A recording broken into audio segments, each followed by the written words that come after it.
доброго вечера. В эфире Прайм на телеканале АТР. Это время, когда мы поднимаем наиболее важные для страны и мира темы и беседуем с наиболее интересными собеседниками, с теми людьми, которым, как я выражаюсь, есть что сказать. Сегодня у нас в гостях два потрясающих художника.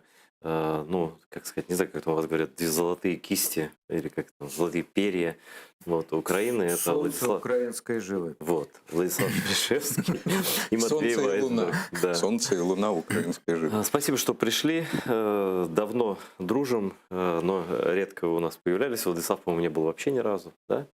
Вот, а Матвей тоже был уже, да? Да, у меня в мастерскую были. Да. Что хочу спросить у вас. Вот я что-то думал, журналистов обзывают всегда второй древнейшей профессией. Так, по-моему, художник первая древнейшая профессия. По-моему, рисовать ведь начали раньше, чем писать или что-то там говорить. Вот откуда вообще берет начало живопись? Как вы думаете, философски? Как раз писал об этом недавно. Ты писал? Я писал, я переписывал. Ну, так расскажи. Что человека от разумного, от других приматов отличает то, что он вдруг начал, условно говоря, рисовать. Это вдруг оказало влияние, ну вот так, если серьезно уж говорить, есть такие исследования. У неандертальцев нет никаких артефактов. Вот. То есть это признак Homo sapiens. Признак Homo sapiens. Признак вдруг какого-то вот взрыва, такого вот абстрактного сознания, которое, в общем, привело к совершенно непредсказуемым последствиям. Влад, у тебя есть теория какая-то? Зачем рисовать вообще? Зачем это нужно? Хотели самовыразиться. Может, они и пели, но их песен до нас Их не дошло. их не дошло. А живопись, пожалуйста, это оказалось самое вечное искусство. Да, вот, конечно, сейчас самые вечные темы, самая общая тема всегда это взаимоотношения художника и общества. Есть такой модный тезис, особенно он в России стал популярен по понятным причинам в последнее время, что не путайте искусство с жизнью, да? Не путайте искусство с политикой. Я вне политики, говорят часто разные люди, и уже позволяют себе все, что угодно. Да? Вы не вне политики, хотя вы политикой не занимаетесь, ни тот, ни другой, но при этом у вас очень четкая позиция. И вот как соответствует, я хотел услышать развернутый ответ от вас. Вот как коррелируется позиция художника и его творчество, и можно ли это отделять? Ты начнешь. Нет, давай ты. Я даже, я ж пишу, как дышу, поэтому будем так называть. Я все время слышу, что происходит, это все выливается в мою живопись. Поэтому я не могу сказать, что я как-то политики не касаюсь в своем творчестве. То есть она присутствует. Это больше не политика, а как бы сказать, сьогодення, такое, сегодняшний день. Ну и понятно, что поскольку я работаю в такой манере, ну как бы люди говорят, в твоих картинах это твои портреты, там, в основном. Поэтому я из себя черпаю или черпаю эти политические моменты, и они не могут не вылиться в живопись. И, ну, понятно, я болею там за Украину, там, за Европу, за путь в Европу, и это, конечно... А русские зовут до сих пор выставляться там у себя или что? Нет, это закончилось еще, между прочим, до 2014 года, потому что те русские, с которыми я сотрудничал, они уже в 2013 году сбежали в Лондон. И первое время они пытались... Какие-то очень умные русские. Да, первое время они пытались оттуда как-то выйти на меня, но потом это все заглохло. А вот смотри, вот заглохло. Вот ты говоришь, русские вроде бы умные, уехали до войны еще, да, там в Лондоне. Но вот эти сообщества, в том числе и художественные русские, они тоже какие-то обособленные. Вот я по своим бывшим знакомым могу сказать, что ничего, мы даже с некоторыми не ссорились, да, но как отрубило. Вот прям началась, когда Майдан начался, потом война началась, и люди, с которыми ты даже не ссорился, которые даже там не присягали Путину, там не писали никаких писем этих подметных, да, за войну, они вдруг перестали звонить, перестали писать сообщения, то есть как отрезало, да? Вот у вас было такое ощущение? Ну, мой один хороший приятель до сих пор там со мной созванивается. Я чувствую, что это наш человек, но я стараюсь не поднимать темы. Это один. Один, да, Ну, один. я догадываюсь, один. что было больше у вас там и всяких и галеристов. Он был известным в свое время журналистом, одним из руководителей совершенно секретное издательство. Потом отошел. Давно отошел. Вот. Ну, это хороший человек, но это один. Ну вот, ну считай, что это в рамках Да. погрешности. Да. Ты что же, Матвей, выставлялся там везде, продавался? Смотри. Ну, я не так часто, во-первых, выставлялся, хотя у меня были связи. Последний раз я должен был выставиться, вообще говоря, в Сахаров-центре, уже после Майдана. Меня позвали туда со Так стеной. там же вроде такое типа территории свободы, Сахаровский центр. Да. И еще была инерция у меня лично того, что, ну, Сахаровский центр, все такое прочее. Я на самом деле не знаю, как там дальнейшие пошли дела в этом месте, но просто, когда меня позвали, и я был готов, то есть по инерции, ну как, Сахаровский центр, мой цикл Это «Стена». какой год? Это вот сразу после Майдана, Цикл «Стена» это серия работ про серия Майдан, работ да. про Майдан. Вот они звали. Мне сказал просто мой друг Ленька Комский, мой галерист, сказал: езжай, а картинки мы не пустим. Я думаю, что это было правильно, потому что, кто его знает, может быть, на одного заложника было бы больше. А картины могли бы отнять за пропаганду фашизма какой-нибудь. Картины бы отняли, наверное, 100%. Но у меня есть там люди, у меня есть там хорошие знакомые, которые в том числе и выходят в одиночные пикеты.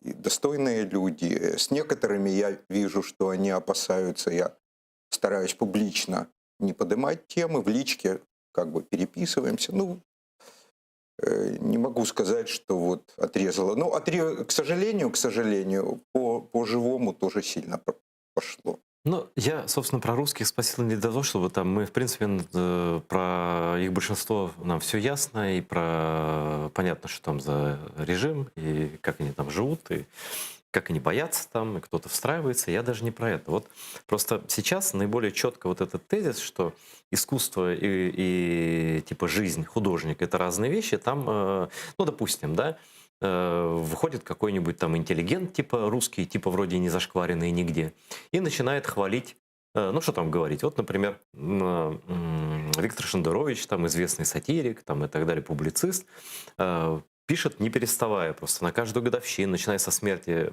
Олега Табакова, он пишет хвалебные оды ему у себя в Фейсбуке, но больше его нигде не публикует, ну, может быть, там на каких-то сайтах еще. При этом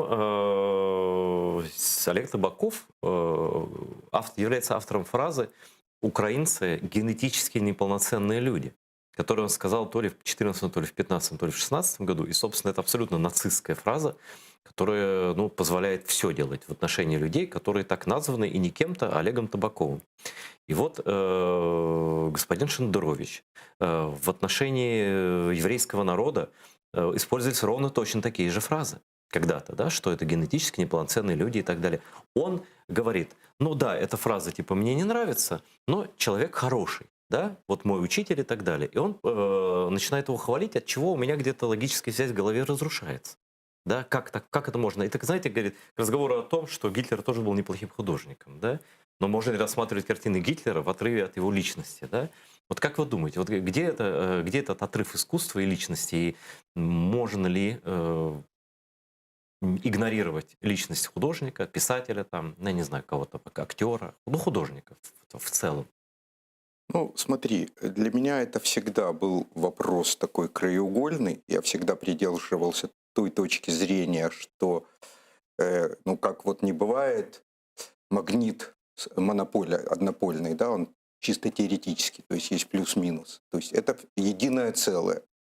Гений и злодейство, там старый вопрос. То есть я не умею отделять художника, так сказать, от человека. Для меня чрезвычайно важны его поступки, важна его, ну, хотя бы там, я не знаю, хотя бы публичная какая-то, да, публичная честность, публичный какой-то, ну, там, я не знаю, нормальный дискурс. Вот. И у меня по этому поводу, например, есть смешные все время споры там, с моим другом-музыкантом Женей Громовым по поводу Вагнера, который придумал Гитлеровский да, как да, композитор. который как бы, придумал, любимый. да, ну он еще не был таким, да, но ответственность есть такая ответственность, я в этом убежден, да, человек, который придумал термин «окончательное решение еврейского вопроса», может быть, имея в виду нечто другое. Слово сказано. Поэтому я, конечно, такие вещи не отличаю ну, в смысле, не разделяю. Но можно простить это, допустим, условно Я нет, Шендеровичу? я не прощаю. Пусть Бог прощает. Я не прощаю. Ну, Вагнеру И Вагнеру тоже. простить нельзя, но лет через 50-100 Ничего подобного. будет только Ну, музыка Вагнера. Ну, Уже все забудется. я не согласен. Что значит будет только музыка, да, если мы до сих пор там задаем себе вопрос, был ли убийцей создатель Ватикана, да, там, по этой самой. Я не знаю, сколько лет прошло со смерти Достоевского. Для меня совершенно все живо. Его дневник писателя, его антисемитизм, и его, ну, собственно говоря, я даже не только как читатель рассуждаю, но и как человек, который его иллюстрировал «Бесов». Да ладно. Я иллюстрировал Да, «Бесов». я В Москве не вышло знаком с этим, да? в Эксмо в 2008 году вот такая тамина. Я мог писать диссертацию. Я Федору Михайловичу такую дулю в кармане показал, когда это иллюстрировал. Вот честно. Надо посмотреть, я не видел это издание. Я тебе покажу потом. У меня где-то одна книжка, может быть, осталась. Вот такой вот тамина. Ну вот продолжи тему. Вот как с этим быть? Ну никак, надо заниматься своим. Ну, мы же не можем на всех реагировать. Это невозможно. Отношение у нас есть к ним определенное. Все, спасибо. Идем дальше. Но вот то, что через 100 лет Вагнера, конечно, Так его и будет. сейчас Громов меня прибьет, если он это видит. Громов — это известный пианист украинский. Замечательный, друг, совершенно. товарищ. Мой друг хороший, да. Да. Вот. Ну, я тут скорее с тобой согласен, хотя, ладно, мое мнение, это мнение ведущего, Бог со мной. С ним или со мной? Нет, с тобой все-таки Со мной. больше согласен, потому что, ну, знаешь, вот мне кажется, Влад, какой аргумент тут может быть? Все-таки человек должен соответствовать сам себе. Если ты несешь гуманизм, ты не можешь толеровать зло. Да? То есть, как бы, вроде в музыке ты гуманист, да? Это как Чикатило, говорит, примерно семьянин был, да? Все нормально, но, говорит, у него была еще другая жизнь, там, вот он там это. Да, вот Лени Рифеншталь, она такие фильмы красивые снимала, но про что, да? Достоевский такой вроде талантливый человек, да, и такие пронзительные романы. А как копнешь его личность, ну, она, правда, в романах тоже выливается. Там, вот, как ты сказал, антисемитизм, ненависть к людям. Ксенофобия всяческого оправдание рода. зла и так далее, и так Оправдание далее. зла. Вот. То есть, вот, Более того, я убежден, со мной там один небезызвестный человек, не буду говорить кто, я убежден, что вообще Достоевский — это один из тех, на ком стоит русский мир. безусловно, тут даже спорить не о Нынешний, чем. да. Да. один из столпов. Ну вот, а есть в изобразительном искусстве, Влад, что-то подобное Достоевскому? Вот такое, что от чего вас, так сказать, немножко, ну, как-то, не знаю, выводит из себя или что претит вам? Сейчас трудно вспомнить. Ну, мы не будем брать Советский период. художника уровня Ильи Глазунова. Там, Кстати, там- отличный там пример всё Илья Там все Глазунов. понятно. Или да. Шилова, например. Да, или Ну, Шилов, например. Шилов просто ремесленник, а Глазунов это все-таки идеология. А вот классик, кстати, хорошо, что ты его вспомнил. Вот Глазунов, многие его знают еще по тем временам. Сейчас об нем там немного говорят в Украине, слава богу, совсем ничего не говорят. Но это же как раз певец Русской империи. Вот настоящий. такой, Конечно. да? Уровня, я не знаю, Солженицына. А начинал он с Достоевского, с иллюстрацией на тему Достоевского. Да, это точно. С лири- Слушай, с тут мы целую лирической, теорию сейчас да. выстроим от Он с одной искусства. стороны, а я с другой стороны Да. копал туннель. А вот интересно, вот мне, конечно, очень трудно брать интервью художников, потому что я не представляю себе, что у вас в голове происходит. Я еще могу представить, Ничего. что Я без даже не пальцев. представляю, что у меня в голове происходит. так. Голова — суть вещь темная. Короче, не умничайте. Я вот про что хотел спросить. Ну, есть там стили в искусстве разные, есть разные художники, разные авторы, разные там, не знаю, периоды их творческой деятельности, скажем по-советски. Но некоторые говорят, что мы сейчас живем в мире Оруэлла, да?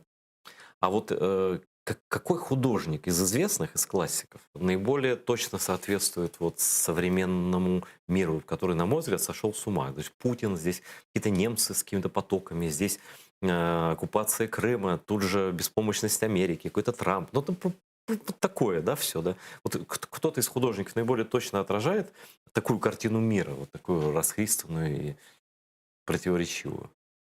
Ну, если я скажу, что Шерешевский, это не будет слишком сильно. А вот, Будет. ну, я не без, как тебе сказать, в каждой шутке есть доля шутки. Знаешь, однажды на выставку Славки, ну, картины которого я знаю там много-много лет, моя жена пришла, моя супруга, это как раз была выставка такая уже постмайданная, уже война была.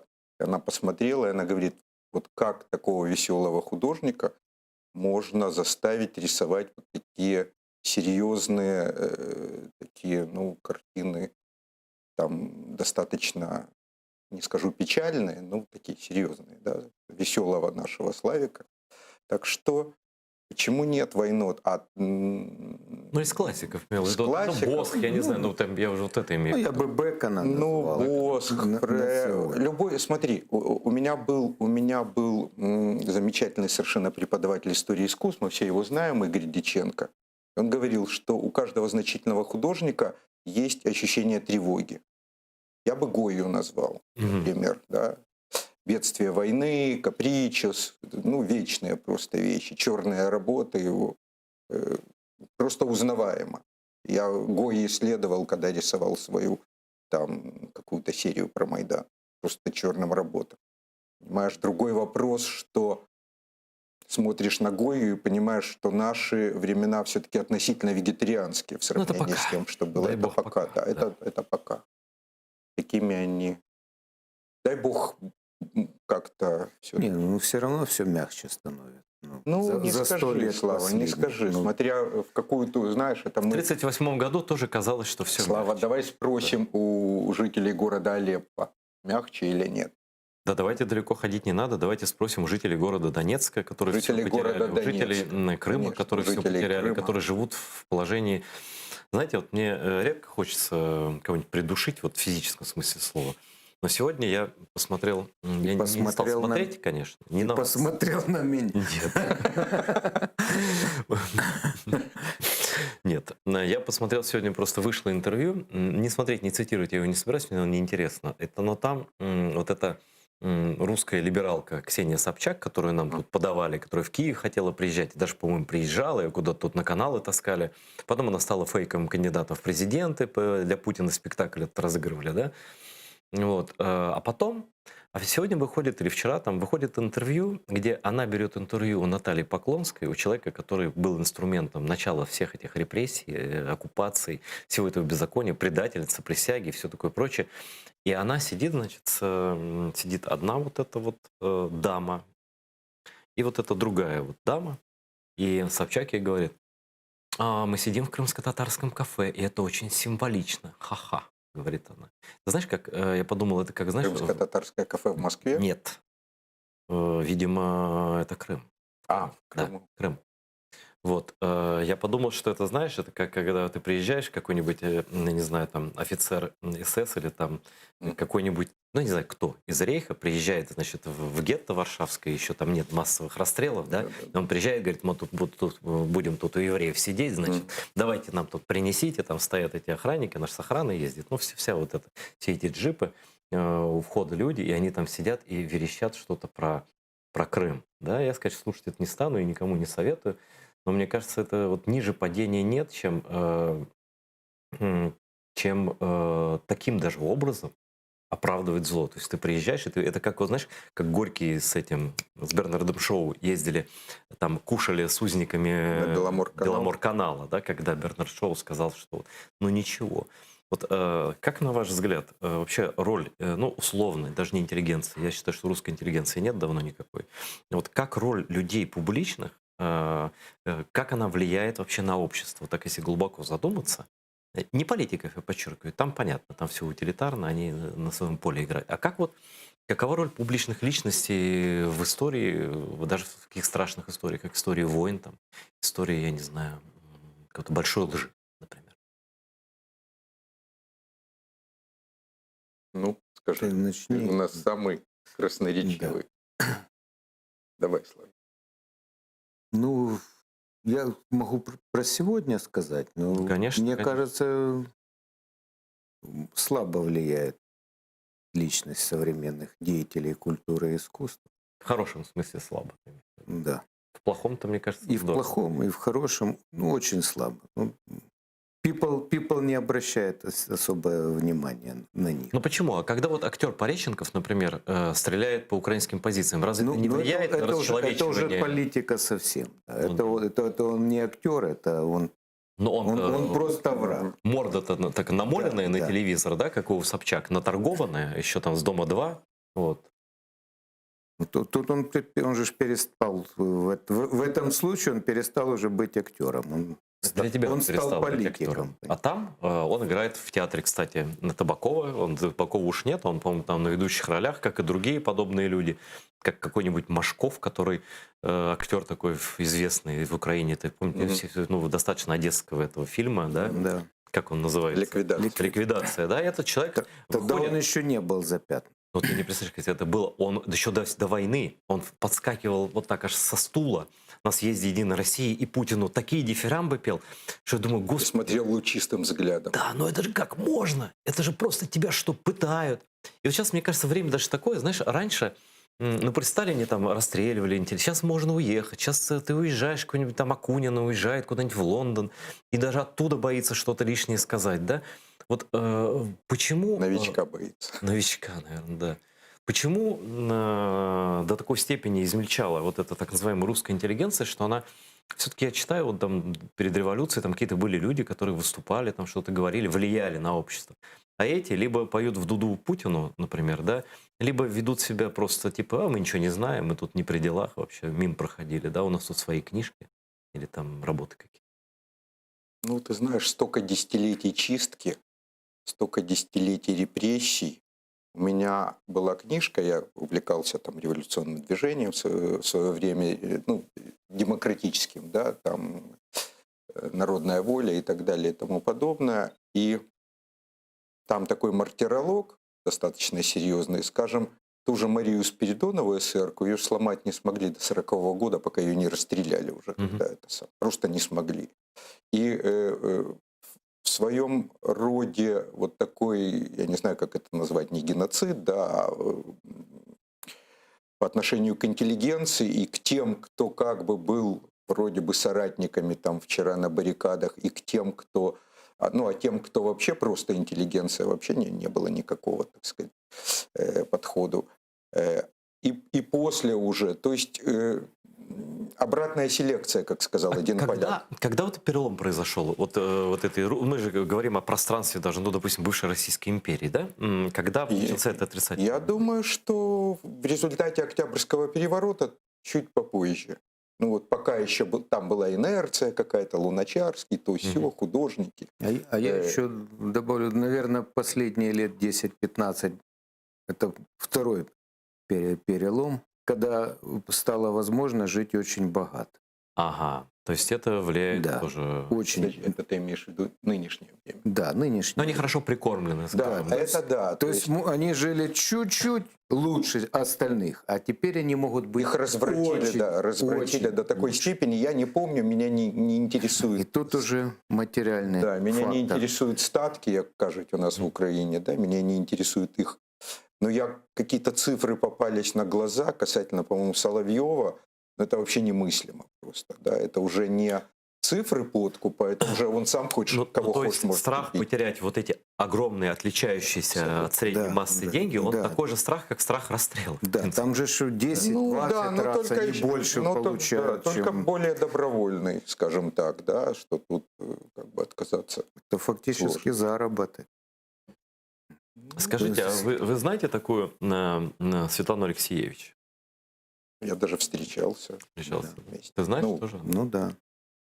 Вот Нобелевская лауреатка, такая вроде умная женщина, не дают с улицы, просто вот, нам с вами не дадут Нобелевку. Ну, по искусству нет, а дуракам вообще не дают. Слава богу, по искусству нет Нобелевки. Вот.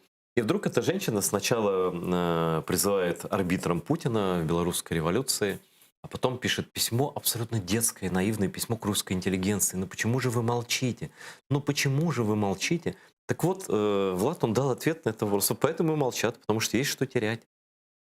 И Да, вот очень много есть. Ну, знаешь, все-таки я бы не стал уж сильно судить Алексеевич. Да я не ее сужу, мне ее даже жалко. Это такое, да, это такое наивное чувство, которое мы тоже прошли и переболели. Как только это все началось, нам казалось, вот сейчас мы все объясним вам, ребята, у нас же связи, да, у нас же друзья, там, у нас же друг, девушка, с которой я, так сказать, онлайн общался, музыкантша, закончившая Гнесинку, там, бывшая концертмейстером у каких-то больших музыкантов. И я случайно позвонил по скайпу. Потом она мне перезванивает, а я только что, я ей говорю, я был на Майдане, там, на том месте, где я пил чай, расстрелянные люди.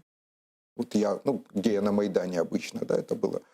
А она мне вдруг начинает рассказывать про 14 миллиардов Януковичу и НАТО у ворот.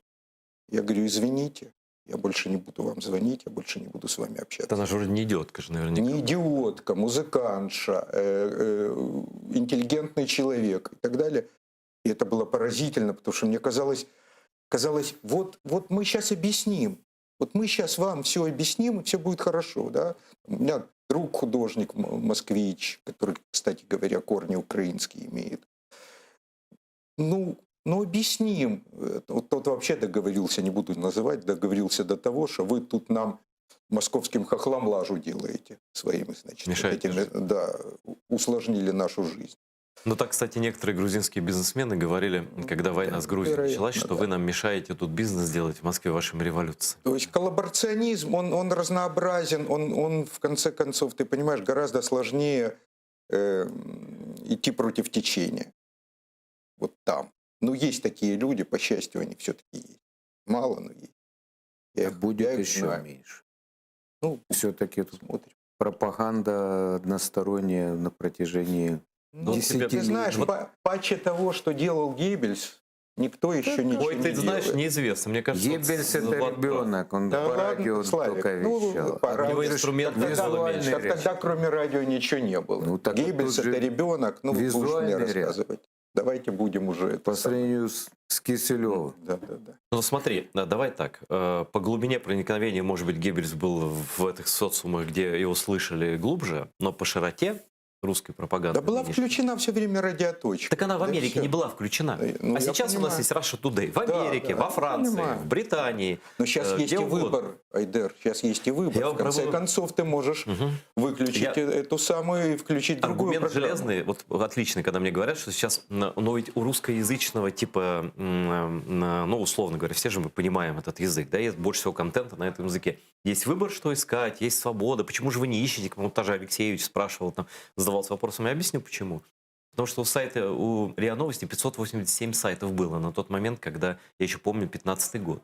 То есть они забивают, они не запрещают. Ну, запрещают там АТР, Забивают запрещен, эфир, еще да. что-то. Они заваливают полностью эфир своими. И когда ты вбиваешь на русском языке любой запрос, ну, в Яндексе вообще, там же вообще регулируются приоритеты, там все вручную. И заголовки вставляются главные вручную. Там про Путина, про достижения там, России и так далее. Но даже когда ты в Гугле забиваешь там Майдан или что-то, или любое событие, тебе просто количество вываливается гораздо больше русскоязычных текстов с русскоязычных сайтов, некоторые из которых замаскированы под непропаганду, имеют какие-то нейтральные названия, все такое. Они сумели это преодолеть, они сумели заполнить. Ну, у нас Яндекс, слава богу, запрещен. Но это и в Гугле самое, так работает. Сейчас знаешь. знаешь почему? Потому что их ресурсов действительно больше, они в десятки раз лучше финансируются, чем любые другие, да? Я привожу пример Франции, которая считала, что ну мы же франкофоны, там, ну какой там Russia Today. Там офис в Париже, 200 человек сидят франкоязычных, которые работают на Russia Today. Когда у них начались эти желтые жилеты, они не знали, куда деваться. Весь интернет, весь твиттер Facebook французский был забит этими сюжетами, где корреспонденты Russia Today на чисто французском языке рассказывали, как поднимаются народные массы и так далее, и так далее, и так далее. Не все так однозначно, я бы сказал. Вот. Ну, я, понимаешь, про себя я их верхним чутьем чувствую. Ну, ты Чую, чувствуешь, может быть, понимаешь, да. и, собственно говоря, Ну, есть количество, же еще мудрый народ. количество мною Мы-то забаненных, ладно. количество мною забаненных на Фейсбуке уже, ну, батальон так точно. Вот Влад сказал, но есть же еще мудрый народ. Есть, есть. Вот разговор о художнике и народе, да? Вы чувствуете себя, вы как, не знаю, может, это при Советском Союзе придумали, а может, раньше, какие-нибудь народовольцы. Вот есть ощущение там общности художника и народа, и людей? Или вы всегда в антагонизме с большинством? Как вот ощущение находится в таком внутреннем? Ну, сейчас изобразительное искусство вообще это узкий круг.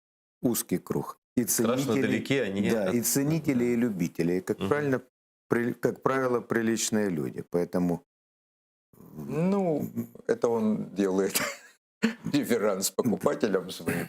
ну, кстати, покупают только хорошие и Разное бывает. А Разное. вот эти заходят там, чувак, здорово, Не круто заходят. рисуешь, Не давай за- я возьму. Нет? такие не заходят и никогда и там- не заходили. Ну, смотри, то, что я 5 лет до 19 года, Мгм. в каком-то смысле, вот после Майдана эти 5 лет, я наконец поверил, всегда находясь в оппозиции к любой власти, я наконец поверил, что вот наконец это ну, страна всегда моя, вот, мое государство. Знаешь, наши вагоны на нашем пути, наши грузим дрова. Собственно говоря, вдруг нам МИД стал помогать, там мы куда-то возили выставку «Майдан Украина. Шлях до свободы». Еще что, где я и где МИД, да? Где я и где там министр иностранных дел. Ну, как-то вот так было. Что касается, да, ну вот где-то год назад я очень большой сделал шаг к мизантропии такой. А что это случилось? Выборы случились. Так мы же страну не Выборы потеряли, случились. и Ну, во в страну России не- не стали.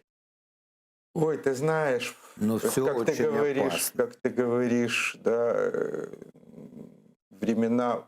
Посмотрим, посмотрим. Шажок сделан, как по мне, так шажок сделан. Я просто надеюсь, вот страну не потеряли, я просто надеюсь, что, так сказать, есть исторические всякие аналогии.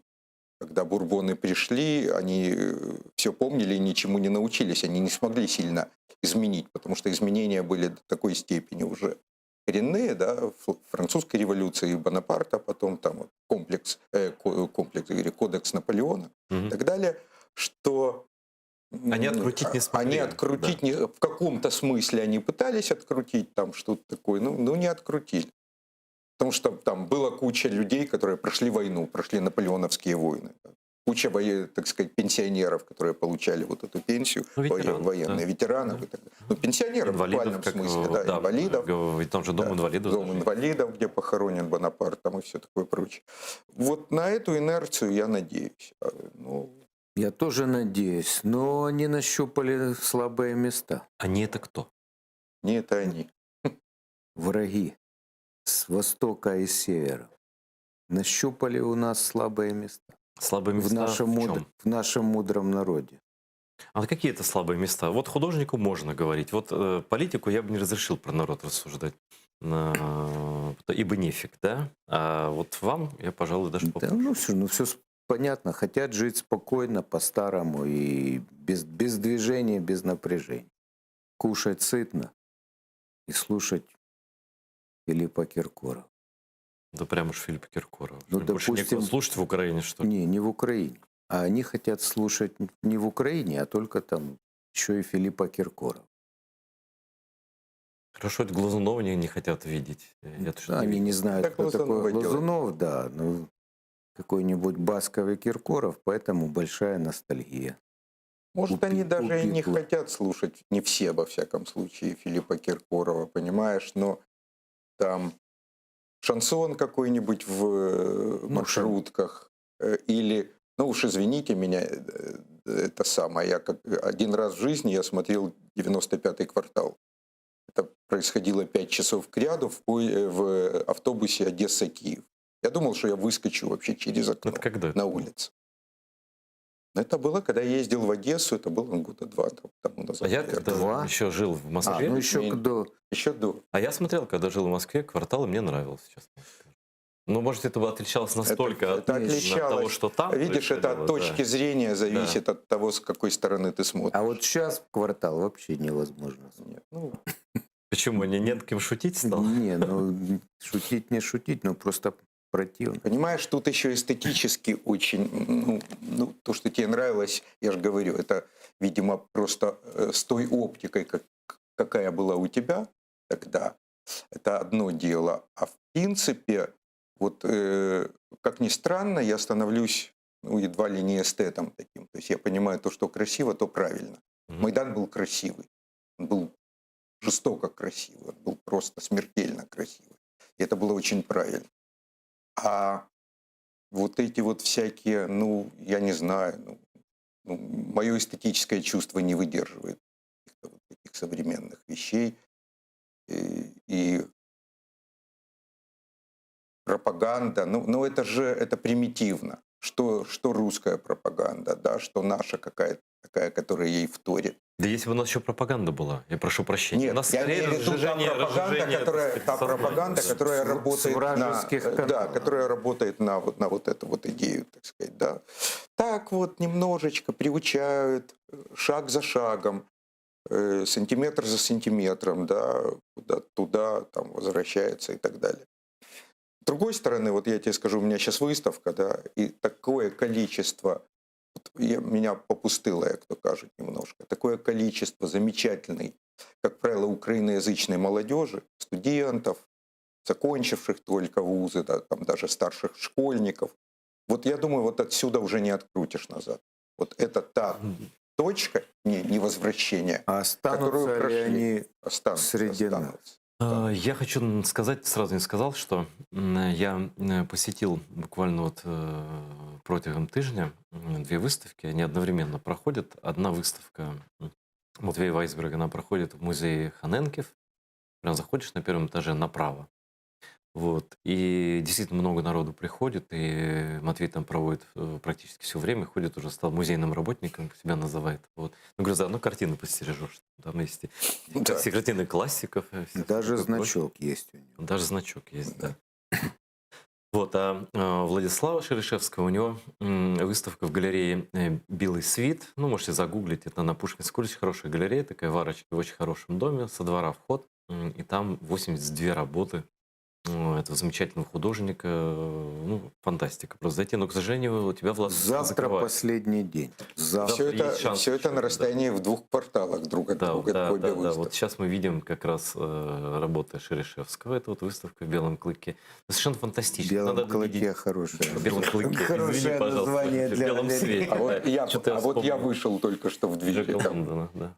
там снимали, и я только что вышел с рюкзаком. Ну вот это совершенно фантастически. Это надо смотреть. Это одна из моих любимых работ. Вот это вот. Синьхуа. Называется «Синьхуа», да. А еще Владислав любит подписывать свои работы очень смешными. Это такой же тоже вариант журналистики, публицистики. Он, вот эта картина, где маленький человек с ружьем, а вокруг какие-то люди ходят по своим делам. Мне очень понравилась, например, она такая философская. Ну и вообще все тут, конечно, совершенно чудесно. Надписей не видно. Вот и Даже- сам даже художник, автор. Да. В маске Так он что- выглядит так. Так что можно успеть и посмотреть, и даже приобрести, если захотите. Вообще, как сейчас живопись покупают? Извините за такой меркантильный вопрос.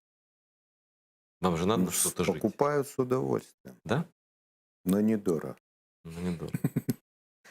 Ну, знаешь, Но если покупают, то с большим удовольствием. я вообще не понимаю, зачем покупать искусство. То есть, Ну, вот может быть, до люди меня сами не могут доходит. нарисовать, поэтому Да, покупают. Может быть. Может, поэтому? То есть я могу очень долго объяснять, почему это так стоит и должно стоить еще больше и так далее, но зачем это покупают, я не понимаю. Ну, Но дырку ты на стене знаешь, закрыть. можно. точечно покупают даже сейчас. Точечно покупают, и иначе мы А, померли, кстати, это наверное. есть такой барометр, спрос на непопсовое искусство и состояние экономического общества или какое-то еще? Вот вы чувствуете всплески такие, да? Я не знаю этой сферы совершенно. Не, ну, конечно, сейчас коронавирус кое-что там подрихтовал. У меня на выставке был такой случай в один из выходных дней. Пришло одновременно 4 клиента. Мгм. В одно время там мы общались.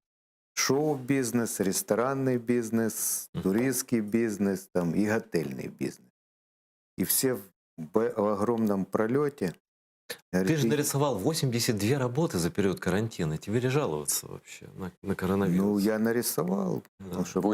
84, 2 еще Не, остались. да, я нарисовал, потому что мало ли что, вдруг бы я заболел, не смог Вот бы это я нарисовать пошел. 80. А это теперь, да, посмотрите, да, это пошел Не, это художник я- Вайсберг, но я бы На просил выставке Шерешевского. да, все-таки восстановить какую-то историческую справедливость.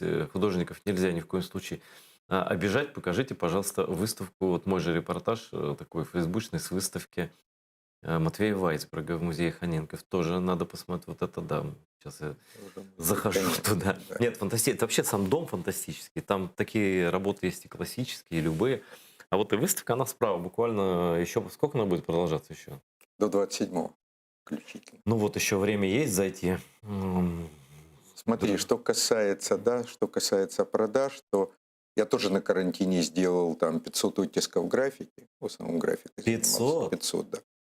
500 оттисков. И вот графику, она доступнее по цене, естественно. Это самое, и вот та самая молодежь вдруг начала неожиданно что-то такое покупать какое-то. И это очень приятно на самом деле, потому что меня всегда угнетал немножечко тот вопрос, что я, начинаю себя чувствовать художником для состоятельных людей.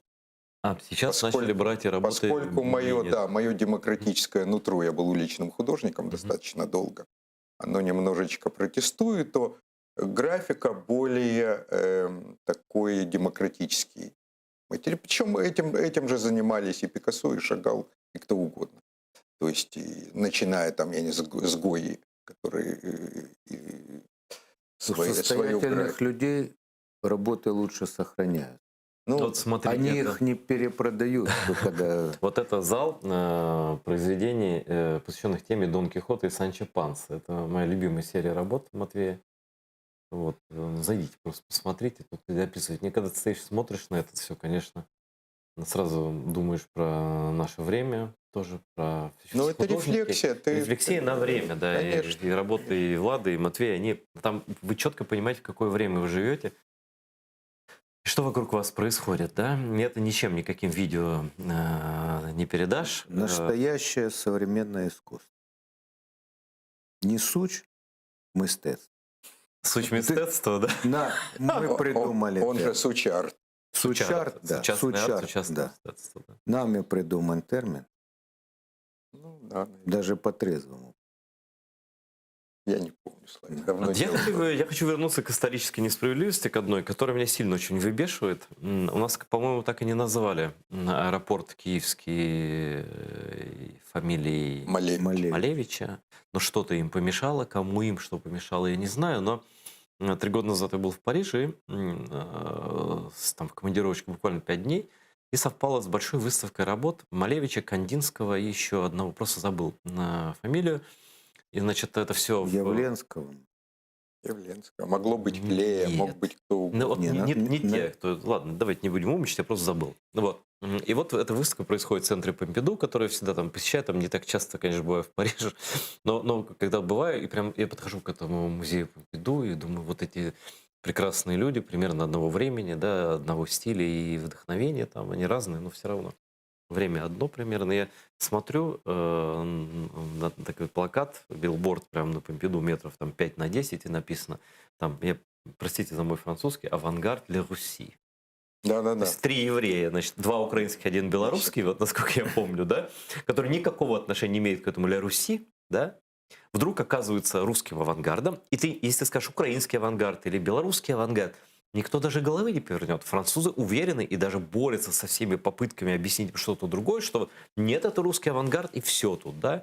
И это такая пропаганда, на самом деле. Вот Малевич в период правления Ну, он Путина поляк становится был, правильно? лицом России.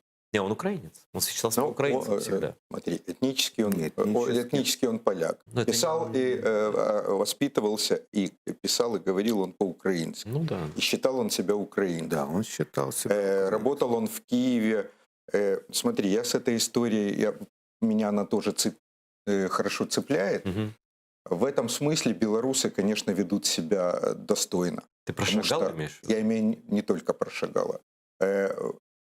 Процентов, наверное, 70 так называемой Эколь де Пари, парижской школы, выходцы из Беларуси. Из Украины частично тоже, Архипенко и так далее. Потому что черта оседлости, потому что гораздо легче им было поехать в Париж за 15 рублей, чем поступить в Академию в Петербурге, Мгм. где была процентная норма. И они ехали и составили вообще костяк, ну, из, скажем, 5 величайших художников парижской школы, там двое, Ну, они уехали рано Шагал и достаточно. Сутин. Ну, их не рано называют до русским авангардом. Хотя, наверное, Шагала Нет, называют. их всё равно. Шагала, их всех принято называть русским авангардом, и меня это просто бесит. А что с этим делать? Вот, Делать, смотри, есть Дмитрий Емельянович Горбачев, который в свое время, я считаю, ввел в контекст мировой украинский авангард с помощью, кстати, француза, которому он показал, я боюсь фамилию перепутать, да, он показал работы Богомазова в Национальном музее, тут говорит, ну это ж уровень Леже. И вдруг выяснилось, что украинский авангард, даже тот, который, так сказать, там Малевича трудно разделить, его там одновременно делят украинцы, поляки, русские, кто-нибудь еще, да, хотя, но он сам себя считал украинцем. конечно, он себя считал украинцем, и страна, в которой аэропорт носил бы имя Малевича, это другая страна. Конечно. Это другие это ворота такое в простое мир. решение. Абсолютно. Невероятно Абсолютно. простое. Сикорскому хватит славы, да, ему хватит славы, и там другие есть аэропорты и так далее. А ворота в страну имени Казимира Малевича это просто другая страна. Это как вот на швейцарских деньгах печатают Джакометти. И ты понимаешь, что это страна, в которой родился великий скульптор, великий Это очень художник важный путь, Джакометти. да, и с деньгами тоже. Наконец, вот украинский МИД, и это не только заслуга МИДа, тоже заслуга, это компания Киев, Not Киев, да, закончилась тем, что в Википедии, в английской, ну, как бы наиболее читаемой в мире, наконец стали писать Киев, Мгм. а не Киев. Борьба длилась, ну, с революцией достоинства. В нее включились там некоторые мои знакомые редакторы Википедии украинской, которые продвигали это движение и так далее. То есть капля камень точит. И здесь надо сделать, наше искусство нужно, конечно, продвигать всеми силами через все посольства. Вас часто приглашают там с выставками, ну, я говорю, во Францию, в такие центры, в Италию, в Польшу, в Литву. Вот где вы выставляли свои работы современные, вот этого вашего суч-арта, вот, украинского сучасного мистецтва последние годы? Я нигде. За границей в последнее время нигде. Ну, я Ну я был один раз с выставкой в Голландии после Майдана. ты был, да. Да, в Гаге там было, после Майдановской. Там, Хорошее место там. да, портреты были. Это Скоро было. оно будет очень Но это нам все нужно. частная инициатива. Ну, смотри, у меня не совсем так, потому что получилось, что я со своей серией «Стена» и с помощью Сережи Фоменко, музыканта Фомы, ты знаешь, наверное, Фому. Не знаешь, группа «Мандры»? Ну, лично не знаю. Да, и Фома, когда я стал рисовать эту стену еще во время Майдана, когда было перемирие, он сказал мне, потом уже рассказал, он говорит, я когда увидел, я поклялся, что мы это повезем куда-то. И мы это повезли в Берлин, где нас троллили леваки немецкие и вата одновременно. Да, как мило. Да, мы это повезли в Лондон, и там выставка была как это называлось, галерея, она уже не актуальное название, потому что галерея Евросоюза и Еврокомиссии. Уже Англия, Британия уже, так сказать, вышла. Мы повезли выставку в Украинский дом в Нью-Йорк. То есть это все было, но это были, знаешь, сказать, что такий був розголос, як то кажуть. Ну, да, правда, большое количество лордов было в Лондоне. Даже лорд Адмиралтейства, ну, чистый такой Диккенс, знаешь, для меня был. Ну, виски пьют они, все умеют хорошо. Так что было такое. Но вот в моем, например, случае особенную привязанность, особенную любовь проявляют, конечно, Польша и Литва. Мгм. Вот сейчас у меня только-только закончилась выставка в Литве, в Шауляе. Я не смог поехать по понятным причинам, отправили ее дипломатической машиной. И сейчас она, вероятно, в Вильнюсе, я не знаю, надо будет Ну, поинтересоваться. страны, да. С помощью выставки Это государственная галерея литовская. наши как в этом участвуют? Вот Наши в вопрос. наши в этом никак не участвуют. Наши в этом никак не участвуют. Друзья, Если в Грузии была выставка, и даже МАУ помогала, Мгм. вот когда была в Национальном музее в Грузии, и грузины ну, тоже сильно помогали, то сейчас Уважаемые дипломаты, уважаемые... Я немножко, конечно, не в свои дела лезу, но мне кажется, что вот есть достаточно много художников и ярких представителей современного украинского искусства. не так уж много. раз. Раз-два я общался, да. Но шутки шутками, но на Ура. самом деле есть люди, которых можно и нужно выставлять, и они готовы к этим выставкам. Согласитесь, что вы бы не отказали, если бы какое-то посольство в любой стране предложило бы выставить ваши работы. Наверное, вы бы нашли, что дать. на Ну эти вот выставки. сейчас литовский МИД в Вильнюсе выставляет. Литовский МИД молодцы, наш МИД тоже должен этим заняться. Может быть, занимался, но, может быть, не При с вами. Климкине да. была выставка в Ну, МИДе я у меня. надеюсь, что и при Кулебе, которого я лично знаю, тоже это будет продолжаться. И я прошу обратить на это внимание, потому что вот я даже иногда открою такое тайное, небольшие выступления делаю перед послами и зампослами. В Сейме была, вот очень Да, важно. ну, в Сейме в республике, тоже, в Литовском. в Ну, Сейме я республики я Польши. считаю, что да. вот эти люди, которые там в посольствах работают, они, ну, в общем-то, совершенно не пустые. Вообще дипломаты у нас хорошие, по большей части. Пользуйтесь, если смотрите меня. Звоните Хорошие, моим но друзьям, бедные. пишите им. И еще есть Александр Ройтбурт, есть еще много художников, которых только я лично знаю, да, а уж сколько их вообще. И устраивайте именно Ukrainian Art за границей. И осталось у нас 4 минуты. По 2 минуты даю вам каждому. У нас тут все сурово, это вам не искусство. Все-таки надеюсь, что со мной никто спорить не будет, но самым живописным местом в Украине является Крым. Со всем его разнообразием, со всем великолепием и так далее. Что для вас Крым и как вы ощущаете для себя эту временную, конечно, но потерю? Ну, для меня Крым очень много значил, потому что папа с мамой после того, как они поженились, они туда поехали в свадебное То есть путешествие. фактически родина. И через 9 месяцев Мгм. на свет появился я. Вот, поэтому в Крыму я и детство провел. А ты так и похож на крымского татарина, на южнобережного. Так вот тебя Да, смотреть. да. если, да. Дело было, Вопрос дело маме, было да. голубая, это под семиизм. Я уже название, Бухта, да? да, начал название. Как ты все помнишь? Да. Название. Я Ну, ты помню. видел автопортрет 63-го года, да? Видел? Помнишь? Да. Да, ну, конечно, я сейчас просто глушу в себе это вот, ну, все эти воспоминания крымские, потому что невозможно. Иногда это же еще и молодость была, надо понимать, такая активная. Ну, правда, Ой. тогда там не было крымских татар. Ну, уже были. Ну, Ну, очень мало было. Ну, Там позволили вернуться нескольким тысячам людей для виду. В те годы как раз примерно. Ну, это когда, ну, а лет 15-10 это назад да. уже А когда последний раз был в Крыму? я в 12-м году. я в 12. Тоже, да? Для меня, знаешь, это вот такое ощущение вот болевого порога, болевого синдрома до сих пор.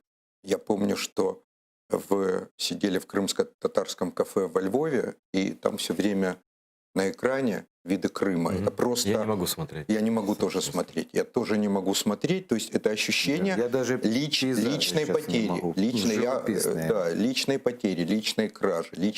То есть ну, до такой степени остро до сих пор. Знаешь, я старался, конечно, когда был в Крыму последние годы, посещать только крымско-татарские там, кафе, заведения, какую-то проявлять солидарность. Вот, насколько это, в принципе, Да. удавалось. Знаете, лучшая солидарность от вас, у нас время программы подошло к концу, к сожалению, это ваше искусство, которое абсолютно чистое, патриотичное, в самом лучшем смысле этого слова, честное. Я благодарю за вас за то, что вы пришли. Я уверен, что абсолютно, что когда Крым вернется в Украину, вы даже вам говорить ничего не надо, вы обязательно поедете. Ну, в принципе, со мной поедете. И обязательно напишите «Свободный Крым» только так, как вы это умеете. Спасибо большое. Спасибо тебе. Спасибо. Спасибо большое, что смотрели. Матвей Вайсберг, Владислав Шерешевский, ведущие украинские художники в гостях канала АТР. Смотрите нас каждый день. Всего доброго.